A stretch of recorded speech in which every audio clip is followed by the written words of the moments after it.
জন্য যুবক ফিরে আসো, নওজোয়ান ফিরে আসো, নিজের ক্ষতি করো।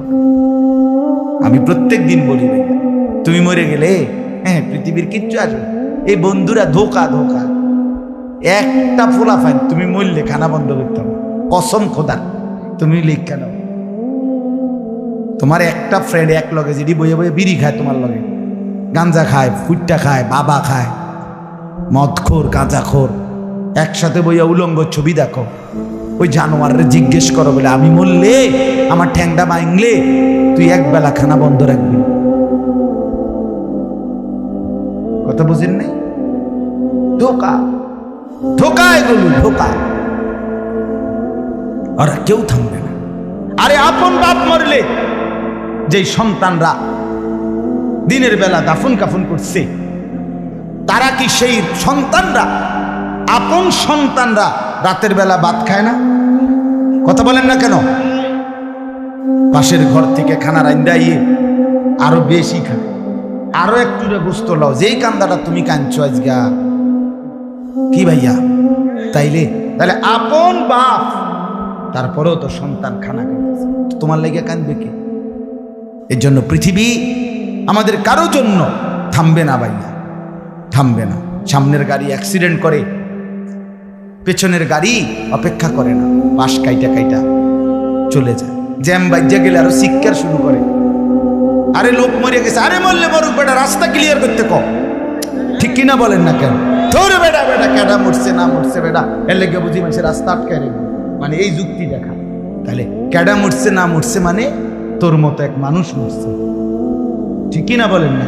তোর মতো এক সুস্থ সবল মানুষ মরছে বেটা, যে একটু আগে হাত নাড়তো পা নাড়তো, সেই মানুষটা এখন রক্তে ভাসতেছে বেটা। পাত্তাও নাই, কিসের সময় কাম, কার হাতে সময়? সবাই মেশিনের মতো যন্ত্রের মতো দৌড়াইতেছে। রাস্তায় দেখেন না সিএনজি অটো কি করে সবাই, কারো হাতে সময় নেই। ঠিক কিনা বলেন? কে কাকে ঠেলিয়া যাবে, কারো হাতে সময়, কে কার জন্য থামবে? এই জন্য তুমি নষ্ট হয়ে গেলে বন্ধু, কেউ তোমারে ফিরাবার নাই। তোমার জন্য ভাববে কেউ, ডাকবে কেউ, কাঁদবে কেউ নাই। আরে আপন মা বাপের তো খবর নাই এখন। আপন বাপ সাইয়া রইছে, দেখে তার ফুতে আজকে 6 বছর 9 বছর এক ওয়াক্ত নামাজ পড়ে না, এবড়া বয়ে বয়ে বিড়ি খায়, বন খায়, চা দিয়া ভিজাইয়া খায়। এবারটার মাইছো না সেইটার নামাজ পড়লে পড়ছে, না পড়লে রাতের ব্যাপার। বাবুরে টিহা দেওয়া দিছে, টাকা দিলে খালাস। যদি সুতে টাকা দেয় বাপের কোনো অসন্তুষ্টি নেই, আর যদি টাকা না দেয় এবড়ার গজবে আল্লাহর আরশ কাঁপে। ফুতের উপরে লানত দিতে দিতে, অভিশাপ দিতে দিতে শেষ। কারণ টাকা দেয় না, টাকা দেয় না, পুরা গ্রাম হাইটা হাইটা তখন মানুষের কাছে বদনাম। এই ফোলাগারে মানুষ করছি আমি, এই ফোলার লাগিয়া জীবন যৌবন শেষ করছি, 12 লাখ টাকা সুদে লইয়া তারে আমি নিজে বিদেশ পাঠাইছি। কত বড় নেয়ামতের কথা! বেশরম মানুষ সুদে টাকা লইয়া আবার মানুষের দ্বারে কম, এত বড় হারাম কইরা আবার কইতেছ হ্যাঁ 12 লাখ টাকা দিয়ে ফোলা বিদেশ পাঠাইছি আমি, কিস্তি লইছি আমি, সুদে লইছি আমি, আর অন ফোলা গাও একটা টাকা দেয় না। তার মানে সম্পর্কটা হয়ে গেছে এখন টাকা পয়সার ভিত্তি। আখেরাত কোথায়? আখেরাত কোথায়? আমার মা বলছিলেন, আজীবন আমার আব্বা বলতেন, আলহামদুলিল্লাহ আমার আব্বা, আমরা 5 ভাই মাদ্রাসায় পড়ছি, 5 ভাই আলেম হয়েছি। আব্বা আজীবন বলতেন, আমার স্বপ্ন আমার ছেলেরা 5 জন আলেম হবে, আমার কবরের পাশে চারদিকে আমার ছেলেরাই দাঁড়াবে। এই বছর আমরা ঈদের 2 দিন পরে বাবার কবরের সামনে মসজিদে গ্রামে মাহফিল করছি। আমি বয়ান করছি, আমার বড় ভাই বয়ান করছে, আমার ছোট ভাই বয়ান করছে, আমার আব্বার, আমরা 5 ভাই 3 বোন, আমাদের ছেলে মেয়ে মিলে, আর আমার মা বাইচা আছে, আমরা মোট 45 জন।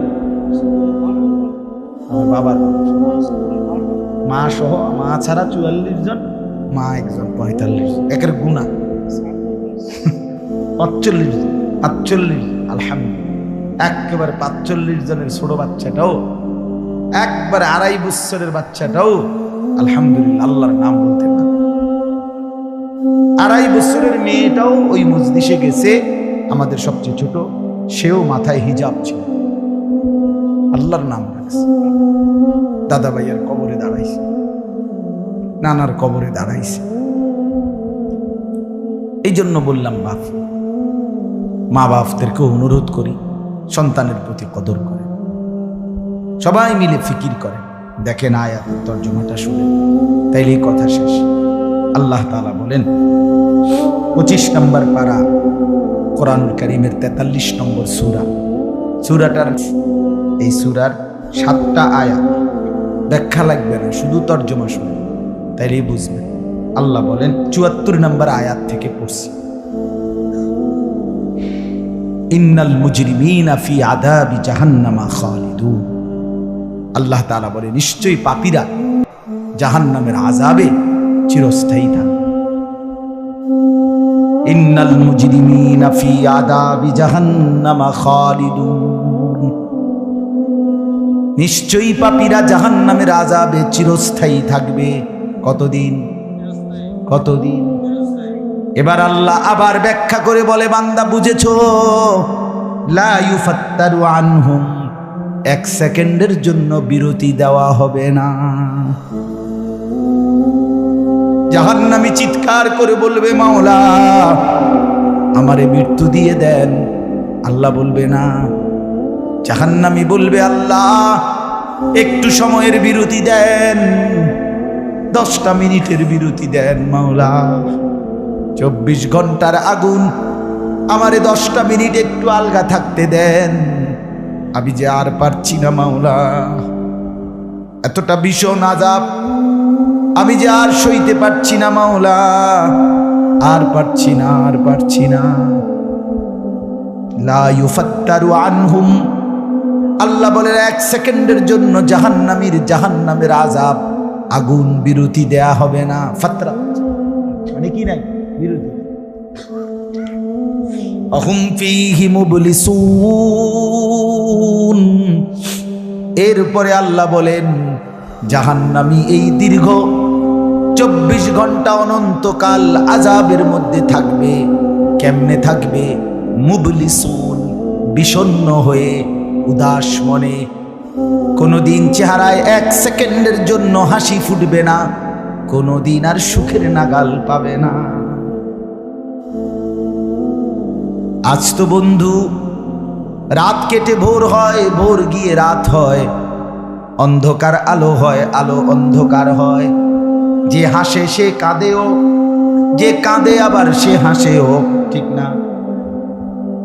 কিন্তু রব্বুল আলামিন বলেন ওয়াহুম ফীহি মুবলিসুন, জাহান্নামীর মন, জাহান্নামীর চেহারা বিষণ্ণ, উদাস, সব সময় হাসিবিহীন থাকবে, কোনো সেকেন্ড হাসতেই পারবে না। এবার আল্লাহ নিজে বলবেন, মলিন চেহারা দেখে জাহান্নামীকে, জাহান্নামীর চিৎকারে আল্লাহ নিজেই বলবেন ওমা যালামনাহুম, জাহান্নামী নাফরমান, আমি কিন্তু তোর উপরে মোটেই জুলুম করি নাই।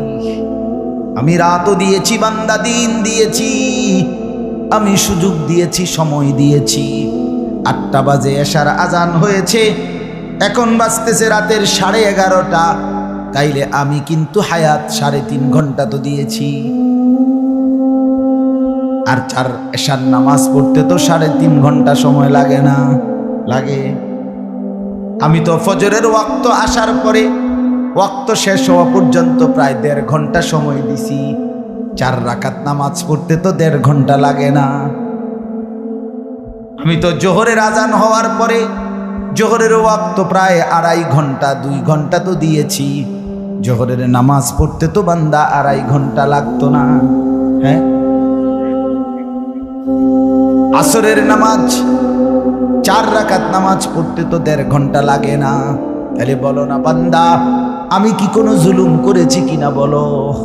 ওমা যালামনাহুম, আমি বান্দা নাফরমান, আমি কিন্তু তোমাদের উপরে, তাদের উপরে জুলুম করি নাই। ওয়ালাকিন কানু হুমুজ জালিমিন, আল্লাহ বলে বরং নাফরমান জাহান্নামী তুই নিজেই নিজের উপরে জুলুম করেছিস। তুই আমার রাতকে গান বাদ্য আর সিনেমার নর্তকীর নাচ গান আর উলঙ্গ ছবিতে শেষ করে দিয়েছিস। তুই আমার দিনকে গুনাহ, সুদ, ঘুষ আর অবৈধ উপার্জনের পিছনে শেষ করে দিয়েছিস, নিজেই জুলুম। এবার শুনেন, এবার আল্লাহ তাআলা বলে জাহান্নামী, এবার শুনেন আল্লাহ যখন এটা বলবে, জাহান্নামী এই ভীষণ আযাবে একটা বিরতি নাই। এবার জাহান্নামের ফেরেশতাকে ডাকবে। জাহান্নামের দায়িত্বে প্রধান যেই ফেরেশতা, ওনার নাম মালিক। ওনার নাম কি? মালিক ফেরেশতা। এই কোরআনে ওনার নাম গায়রে কি আছে? জাহান্নামী বলবে ওয়ানাদাউ ইয়া মালিক লিয়াকদি আলাইনা রাব্বুক। ওহো, আল্লাহ বলে জাহান্নামীরা, জাহান্নামের ফেরেশতা মালিককে ডাক দিবে, ইয়া মালিক, হে মালিক শোনো না, ফেরেশতা একটু শোনো না। লিয়াকদি আলাইনা রাব্বুক, ফেরেশতাকে বলবে, ফেরেশতা তোমার রব, তোমার আল্লাহকে একটু বলো না এমন কষ্টের আযাব না দিয়ে আমারে চিরতরে একবারে শেষ করে দিতে, আমি যে আর পারছি না। লিয়াকদি আলাইনা রাব্বুক, বলো না ফেরেশতা, তোমার মাওলাকে বলো না, তোমার রবকে বলো না আমারে একদম শেষ করে দিতে, আমারে মৃত্যু দিয়ে দিতে, আমি যে আর পারছি না। কেমনে সইব এত গরম, কেমনে সইব এত আযাব? ফেরেশতা তখন বলবে ক্বালা ইন্নাকুম মাকিসুন। ফেরেশতা বলবে না, নাফরমান পাপী, এই জাহান্নামী তোকে অপেক্ষা করতে হবে, মৃত্যু হবে না। আল্লাহ বলবেন লাকাদ জিনাকুম বিল হক, আমি তো বান্দা সত্যের বাণী, সঠিক বাণী বারবার তোমার কাছে নিয়ে এসেছিলাম। একবার বেলায়েতুল্লাহ বলছে, একবার আনিসুর রহমান বলছে, বারবার বারবার বারবার আমার কত বান্দা দিয়ে, কত ইমাম, কত খতিব, কত আলেম, কত বুজুর্গ দিয়ে আমি তো সত্যের বাণী, কোরআনের বাণী, এই জাহান্নামের কথা বারবার তোর কাছে বলাইছিলাম বান্দা। ওয়ালাকিন্না আকসারাকুম লিল হাক্কি কারিহুন, কিন্তু তোমরা তো অধিকাংশই আমার সত্যের আহ্বান, আমার কোরআনের আহ্বানকে অপছন্দ করেছো। পাত্তা দিছ এত বাদ দিস হুজুর রাইতান কই বই মাতিস তাই আছে না এমন বেত্তমিজ লোক, কথা বলে না। অনেক বুড়া মানুষও আছে, বুড়া মানুষ। আর রাখো হুজুররা যত কয় এত না, কিছু কইতে লাগলে বাড়াইয়াও কয় বেটা হুজুররা বেটা, কথা বলেন না কেন? আরে রাখ, আল্লাহ ভরসা বেটা, আল্লাহ ভরসা কিতা, আল্লাহ ভরসা কিতা মানে আল্লাহ কি, আল্লাহ কি হিসেবে ভরসা আমি এটা বুঝাই। আল্লাহ বলছে বান্দা তুমি বিড়ি খাইতে থাকো, আমি ভরসা। হ্যাঁ এমনি আল্লাহ খুঁজে নাকি? তুমি টেলিভিশনে নাচ গান প্রত্যেক দিন বিকালে নর্তকী দেখো, আমি ভরসা, এটা নিয়ে আল্লাহ কইছে। তো আপনি কিতা কইলেন কি? আল্লাহ ভরসা কিতা কি বুঝাইতে চাইলেন? হ্যাঁ আল্লাহ ভরসা মানে কি? মানে আপনি গুনার উপরে মৃত্যু পর্যন্ত টিকে থাকবেন আর আল্লাহ ভরসা, এটাই না? নবী সাল্লাল্লাহু আলাইহি সাল্লাম সুপারিশ করবেন মানে কি? নবীজি সুপারিশ করবেন, এই কথার অর্থ কি?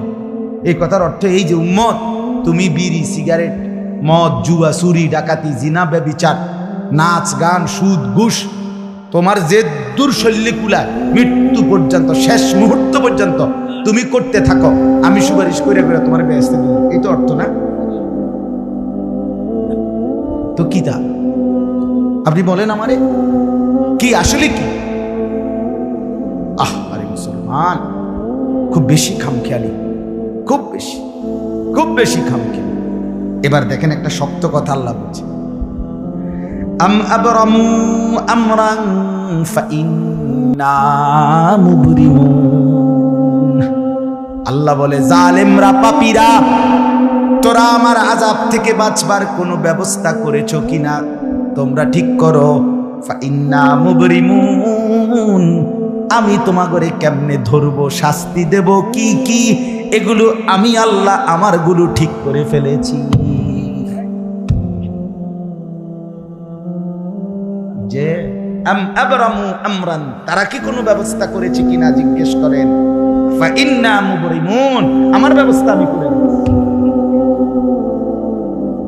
বুঝেন নাই কথাটা? আল্লাহ বলেন আমার শাস্তি দেব কি কি, আমার আযাব দেব কি কি, আমি সব ঠিক করে রাখছি জাহান্নামে। তুমি বান্দা বাঁচবা কেমনে, তোমারটা তুমি ঠিক করছো কিনা বলো। এবার শেষ আয়াত, আম ইয়াহসাবুনা আন্না লা নাসমাউ সিররাহুম ওয়া নাজওয়াহুম। আল্লাহ বলে নাফরমান পাপীরা, জালেমরা, দুশমনরা মনে করে আমি তাদের গোপন কথা, অন্ধকারের গোপন পরামর্শ, একেবারে চুপচাপ নিরিবিলি কথাগুলো আমি শুনতে পাই না। কারণ ইয়ারফোন লাগাই রাখছে না, মা কানের মধ্যে দুটা বল্টু লাগাইলে তার আল্লাহ শুনে না, কথা কয় না। হ্যাঁ, আল্লাহ আল্লাহ জিজ্ঞেস করছে তুমি এই ভাবছো না, তুমি যে কানের মধ্যে গান শুনবার টাইমে ইয়ারফোনের বল্টু লাগাইয়া রাখো, তুমি মনে করছো না ফরমান মাইনসে না শুনে না, তো মাইনসে যখন শুনে না আমিও শুনি না নাকি? জবাব দেন, ওই যুবক বলো না মিয়া। মাটির নিচে কিংবা অন্ধকারে অথবা একাকী কোনো গোপন জায়গায় তুমি যেই অসভ্যতা করছো, যেই ভিন নারীর সাথে কথা বলছো, বন্ধুদের অসভ্য আড্ডা দিচ্ছ, তুমি মনে করছো গ্রামের কেউ দেখে না, গ্রামের কেউ জানে না। আল্লাহ বলে তাহলে তুমি কি এই ভেবেছ যে আমি আল্লাহও জানি না? বালা, হ্যাঁ, আল্লাহ বলেন আমি জানি, আমি শুনি, আমি দেখি। আর অরসুলুনা লাদাইহিম ইয়াকতুবুন, আমার পক্ষ থেকে মনোনীত ফেরেশতা ডান কাঁধে বাম কাঁধে, তারা কিন্তু সাথে সাথে 24 ঘন্টা ইয়াকতুবুন, লিখতেছে লিখতেছে লিখতেছে লিখতেছে কি না বলেন? ডান কাঁধের আর বাম কাঁধের ফেরেশতাকে তুমি তোমার থেকে আড়াল করবা কেমনে? বলেন না কেন? কেমনে আড়াল করবে? সুযোগ আছে কারো? আল্লাহ আমাদেরকে বুঝ দান করে। অতএব বাপ, জাহান্নামীর আত্মচিৎকার শুনলেন আপনি, জাহান্নামী আল্লাহকে ডাকবে, জাহান্নামী ফেরেশতাকে ডাকবে, জাহান্নামী একটু আযাবের হালকা করতে চাইবে, জাহান্নামী মৃত্যু কামনা করবে, জাহান্নামী কতভাবে যে বাঁচতে চাইবে, কিন্তু কসম আল্লাহ বাঁচতে পারবে। এজন্য দয়া করে রাত গভীরে মেহেরবানি করে চলেন প্রত্যেকে, ইনশাআল্লাহ সিদ্ধান্ত নিন। শেষ পর্যন্ত যে কয়জন যুবক টিকে রইলা, বসে রইলা, ভাইয়া তোমাদের কাছে অনুরোধ, আজকের থেকেই বদলাও ভাইয়া। আগামী দিনে মুসলমানের জন্য, ইসলামের জন্য খুব বেশি যুবকের দরকার। তোমরা না আগাইলে, তোমরা না ফিকির করলে আগামী দিনে ইসলামের জন্য লড়বে কে? সারা পৃথিবী ইসরায়েলের ইহুদিদের জুলুম অত্যাচার এখনো তো শেষ হয়নি। সেই গত বছর অক্টোবর মাসে ফিলিস্তিনের মুসলমানদের উপরে বোম্বিং অত্যাচার শুরু হয়েছে। অক্টোবর, নভেম্বর, ডিসেম্বর, জানুয়ারি, ফেব্রুয়ারি, মার্চ, এপ্রিল, আজকে 7 মাস চলতেছে, এখনো বন্ধ হয়। আজকে 7 মাস যে মানুষগুলো, যাদের কোনো ঠিকানা নাই, নারী, পুরুষ, বাচ্চা, কোলের বাচ্চা, বলেন ভাইয়া 7 মাস তারা কি পরিমাণ মানবেতর জীবন যাপন করতেছে। এই রমজানেও ফিলিস্তিনের মাসুম বাচ্চা খাবারের অভাবে, ইফতারের অভাবে ঘাস চাবাইছে। এটাও তো ছবি আসছে, ঘাস চাবাইছে। আমার বাচ্চাটা 2.5 বছর, একটা মেয়ে আমার সাথেই ঘুমায় রাত্রে, প্রায় সময় রাত্রে উঠা এই 2 ঘন্টা 2.5 ঘন্টা হঠাৎ উঠে পাবো পানি খাবো, পানি খাবো। আমি সবসময় আমার বালিশের পাশে, খাটের পাশে পানি রাখি হেল রেখে। তাহলে আমার এই ছোট্ট মাসুম বাচ্চা যখন পানি চায়, আমি পানি দিই। ফিলিস্তিনের এই ছোট বাচ্চা যদি তার মার কাছে পানি চায়, সে মা কোত্থেকে পানি দিবে? আমার ছেলেটা 6 বছর 7 বছরের, এই ওরা দুইজন, এই ছোট মেয়েটা আর এই ছেলেটা সারাক্ষণ বাসায় এই একবার এটা খাই, ওইটা খাও, ওইটা খাও। আমার এই কত সময় ফোন দিয়ে, আবু এটা আইনি, ওইটা আইনি। ওই দিন রাতের বাজে একটা, দেখ আবু মালটা আইনি। আমি 1 কেজি মালটার জন্য 3 বাজারে গেছি, রাতের বাজে গেছে 1টা 2টা, কোথাও দোকান খোলা নাই। আমি দেখলাম বাসায় আমার ছেলেটাও মেয়েটাও এই ছোট অসমান। আমি গেট খুলছি, দরজা আমার জন্য দৌড়ে দাঁড়ায় আছে, মালটা আনছি। আমি জড়ায় ধরে বললাম যে আব্বা কোথাও পাই নাই, একটা দোকানও খোলা নাই। মানে আমি তো জানি সকালে আনতে পারবো, ঠিক না, শুধু রাতে আনতে পারি নাই, এটাই আমার কাছে এতটা কষ্ট লাগছে। তো যেই বাবা যেই মা ওই মাসুম বাচ্চাদেরকে আজকে 7 মাস খাবার দিতে পারে না, ওই বাচ্চাটা কি, ওই বাবার কলিজার কি হালাত। এমন পরিণতি যদি আমাদের হয়, এমন পরিণতি যদি তোমার ছেলের বেলায় হয়, বলো যুবক, তোমার বিয়ের পরে থেকে যদি শুরু হয়, তোমার বাচ্চা হওয়ার পর থেকে যদি শুরু হয়, তখন কি হবে? এজন্য আল্লাহকে নারাজ না করো, আল্লাহকে নারাজ না, দয়া করে ফিরতে চাই, আমরা ফেরাইতে চাই, নিয়ত করি ইনশাআল্লাহ। ঠিক আছে না? ইনশাআল্লাহ নতুন করে ভাবো, সবাই একসাথে ভাবা পারবা না। যেই যুবকদের ফিকির আছে, বুঝ আছে, দিমাগ আছে, তুমি নামাজ পড়ো, ইনশাআল্লাহ ভালো হবে। তো মোবাইল প্রয়োজনে ব্যবহার করো, যার যেটুকু প্রয়োজন এটুকুই দেবো। শুধু শুধু নারীর ছবি, নাচ গান, অস্থির দৃশ্য কোনো দরকার নাই। আর হিম্মত করে নামাজ, মরি বাসি, এত বেজ্জতি কথা শোনার চাইতে, এত কষ্টের চাইতে, পরকালের অশান্তির চাইতে নামাজ পড়বো আমরা। দেখবেন ছেলেরা তোমরাও হিম্মত করে শুরু করলে 5 ওয়াক্ত নামাজ ওষুধের মতোই মনে করো না, বিষ ওষুধ, তিতা ওষুধের মতো। দেখবে 1টা মাস যদি কেউ একটু জন্মা যে মরি বাসি নামাজ পড়মুই, কসম একসময় এটা মজাদার হয়ে যায়। হ্যাঁ, সেজদা দিলে খুব মজা হয়। সেজদা দিলে বান্দা আল্লাহ পিঠে মাথায় আদর করে হাত বুলায়, খুব আদর করে, আল্লাহ পাক খুশি, বান্দাকে কোলে তুলে নেয়, আদর করে। এই জন্য আমরা দয়া করে ইনশাআল্লাহ নামাজ পড়ি। পর্দার আড়ালের মা বোন যারা আছেন, মা আপনি যদি বেপর্দা হন, আপনিও শেষ হইলেন, এলাকার ছেলেগুলোকেও নষ্ট করলেন। একজন বেপর্দা নারী শুধু নিজে গুনাহগার, সে অসংখ্য মানুষকে পাপে অংশগ্রহণ করায়। এই জন্য একজন বেপর্দা নারী সে সরাসরি জাহান্নামের ফেরিওয়ালা। সে কিসের ফেরিওয়ালা? জাহান্নামের ফেরিওয়ালা। সে জাহান্নামের ফেরিওয়ালা, আগুনের ফেরিওয়ালা। কারণ সে তো তার রূপ যৌবন দেখাইতেছে, ফেরিওয়ালার মতো পিছনে পিছনে ডাকতেছে অসংখ্য যুবককে, দেখো আমাকে, বরবাদ করো নিজেকে, বরবাদ করো নিজের চরিত্র, বরবাদ করো নিজের কবর, বরবাদ করো নিজের আখিরাত। তাহলে সে গুনাহের ফেরিওয়ালা, সে জাহান্নামের ফেরিওয়ালা, সে অসভ্যতার ফেরিওয়ালা। এই জন্য একটি সমাজের মধ্যে সবচেয়ে নিকৃষ্ট বেপর্দা না, বেপর্দা না। আল্লাহ তাআলা আমাদের মা বোনদেরকেও হেফাজত করে। আজকের মাহফিল যে যুবকরা সাজাইছে, আল্লাহ তাআলা সমস্ত নওজোয়ানদেরকে কবুল করে। বাস্তবতা হইল আসলে 4-5 মাস, মেন শীত সিজন 4 মাস, 5 মাস। এখন 5 মাসে যদি 30 দিন করে হয়, তাহলে হইল 150 দিন। যদি প্রতিদিন 2টা করে মাহফিল দিতে হয়, দেওয়া যায়, তাহলে 300 মাহফিল মনে করে। এখন মাহফিলের কাগজ আমার গাড়িতে এখনো আছে, মনে মনে কমপক্ষে 1,500-2,000 এটি আমরা ফোরে রয়েছে কাগজ, ব্যাগ ভরা এতটি কাগজ। আর আমি কি করতে পারি? কেমনে দাও, কিভাবে দাও? আচ্ছা, সারা বাংলাদেশ তো নবীনগরকেই বলে, ঠিক না?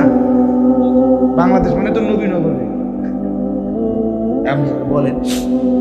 সারা দেশ থেকে এই মাহফিল নিয়ে কাবজাব, কত মানুষের আবেদন, অনুরোধ, কাকুতি মিনতি। এরপরও আমাদের এই মুফতি বেলায়েতুল্লাহ সাহেব এবং আমাদের এই নবীনগর এসআর মসজিদের ইমাম মকবুল ভাই, মৌলানা মকবুল সাহেব, এরা সবচেয়ে বেশি মাহফিলে কম না। আলহামদুলিল্লাহ, আমি চেষ্টা করছি, ওনাদেরকে অনেকগুলো মাহফিল দিছি, আরো দেওয়ার ফিকির আছে, কিন্তু আসলে সময় একদমই অল্প, মূলত খুব বেশি ডেট নাই, কুলাম যায়। এই জন্য এই সময় দিতে হচ্ছে। ওই ভাই ইমাম সাহেব অনেক অনুরোধ করছে, আমারও মনে আছে, ওখানে বারবার বেশি অনুরোধ করছে। এই জন্য যাক, আল্লাহর দয়া আশা হয়েছে। আমিও আপনাদের জন্য দোয়া করি, আপনারাও আমার জন্য দোয়া করবেন। আল্লাহ তাআলা আমাদের সবাইকে মিলেমিশে দ্বীনের কাজে অংশগ্রহণ করার তৌফিক দান করেন। আমিন।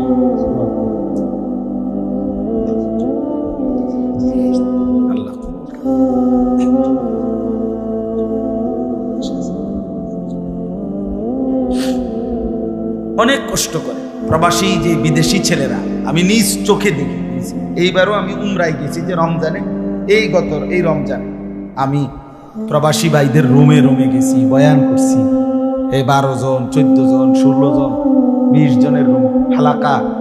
এবার বেলা যে হালাকা কাকিয়া, হ্যাঁ, ওখানে গিয়েও বয়ান করছি। এবার এই আমগো প্রবাসী বাংলাদেশি ভাই, আর এই অনেক কষ্ট করে, 12 ঘন্টা 14 ঘন্টা ডিউটি করে। হ্যাঁ, এরপরে আপনার এই ছোট্ট একটা রুমের মধ্যে 14 জন 16 জন একসাথে ঘুমায়, নিজেরা রান্না করে খায়, নিজেরা। ঠিক আছে, কথা বলবো। হ্যাঁ, এই জন্য এরা অনেক কষ্ট করে। এই কসবার এক ছেলে, আমি এক মাস এবার আমার এইবার রমজানে জড়ায় ধরা আমার কানছে অনেক, বিদেশ মক্কায়। ছেলেটা আমারে বলতেছে, হুজুর আমি 8 বছরে আজকে বিদেশ করি, এই 8 বছরে কোনোদিন এই বিদেশে একজন ভালো ডাক্তার কোনো শরীরে কোনো রোগ সুখের জন্য দেখাই। কয়েকজন ডাক্তার যদি দেখাই, তাহলে হেরার যে ওষুধ টষুধ দিবে আমার 15-20 হাজার টাকা চলে যাবে খরচ। কয় তাইলে আমি বাড়ির টাকাটা পাঠাবো কেন? কয় এই জন্য ব্যথা বেদনার একটা ট্যাবলেট খাইয়া পইরা থাকি হুজুর, আর এই কলজার মধ্যে জমাইয়া টাকাগুলো সব বাড়িতে পাঠায়। ছেলেটা আমারে খুব কাঁদছে, আমার পোলাটার কথা মনে হয়। সে আমারে বলছে, হুজুর আমি আজকে 8 বছরের কসম আল্লাহ, কয় এই মক্কায় বলতেছি, কয় সুখ নিজের আনন্দ বলতে কি জিনিস আমি আজকে 8 বছরে কোনদিন দেখিনি। সবটা দিয়ে দিছি পরিবারের জন্য, মানে বাড়িতে, শুধু কোনো রকম মানবেতর, কোনো রকম মানে কোনো রকম জিন্দিগিটা কাটাই, বিদেশে পড়ে আসি। কিন্তু এরপরে বাবা এতটা কষ্টের টাকা পাঠাবার পরে যেই স্ত্রী, যেই বিবি বাজারে বাজারে ঘুরে, বেপর্দা ঘুরে, মোবাইলে সারা দিন রাত পড়ে থাকে, স্বামীর পবিত্র আমানত, নিজের ইজ্জত, নিজের সতীত্ব নষ্ট করে, পরকিয়া, ভিন কোনো পুরুষের সাথে অবৈধ কোনো সম্পর্ক করে, তার মতো অসভ্য, নির্লজ্জা, বেহায়া, অসভ্য নারী আল্লাহর জমিন আর কেউ হইতে পারে। তোর জন্য বেটি, তোর ছেলেটার জন্য, বাচ্চাগুলোর জন্য এই ছেলেটা, এই পুরুষটা আজকে 6টা বছর, 8টা বছর, 12টা বছর বেটা বিদেশের জমিনে পড়ে আছে, আর বিনিময়ে তুই নিজের জিন্দেগি নষ্ট করে দিলা, স্বামীর পবিত্র আমানত নষ্ট করে দিলা তুমি। এই জন্য দয়া করে, আমার কথাটা যদি একটু শক্ত হয় মাফ করে দিয়ে না, কিন্তু প্রবাসীর বিবিদেরকেও বলি, বোন দয়া করে নিজের ইজ্জত, আব্রু, সতীত্ব, নিজের চরিত্রের হেফাজত কষ্ট করে হলেও, আপনার জন্য স্বামী বেচারা কষ্ট করে, আপনিও তার জন্য কষ্ট করেন, মিলেমিশে সবর করিলে, চরিত্রের হেফাজত করিলে একদিন দুইজনই জান্নাতি হবে। ছেলেরা যারা তোমাদের বাপ বিদেশ, তোমরাও ভাইয়া একটাবার দেখে আইসো কি কষ্ট করে।